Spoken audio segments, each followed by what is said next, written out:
আমার 3টে বন্ধু সুন্দরবনে গেছে, এরকম বোটের হাতে স্টে করেছে, মানে কিছু পাইনি, ওই হতে নাকি বোটেই সব খাওয়া দাওয়া শুয়ে গেছে। হ্যাঁ না, সুন্দরবনের ওই বোটটা তো আমার ওটা চড়ার অনেক দিনের ইচ্ছা। এটা আছে, ওরা বললো নাকি পার নাইট 300 করে, এমন কিছু বেশি নয়, জানি।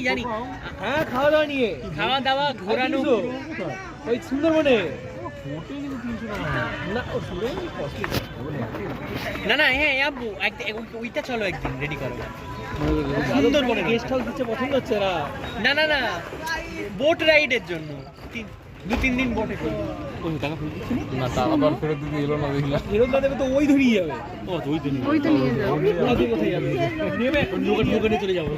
তুমি খেয়া পারাপার বলতে এইটা করতে, হ্যাঁ এদিক দিয়ে করতে।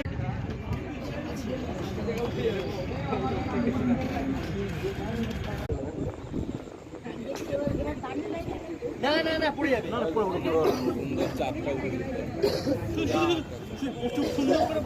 আপনারা কি বলে এই যে বাজারের হোটেলে মাছ খেতে পারেন, মাছ খাবেন, মানে এই যে রাতে এখানে খাবেন, মানে আপনি ওই রেস্টুরেন্টটা যেখানে আছি ওইখানকার মাছ খেয়েন না, ওইখানকার মাছগুলো ভালো না, ঠিক আছে, কিন্তু আপনি এই যে বাজার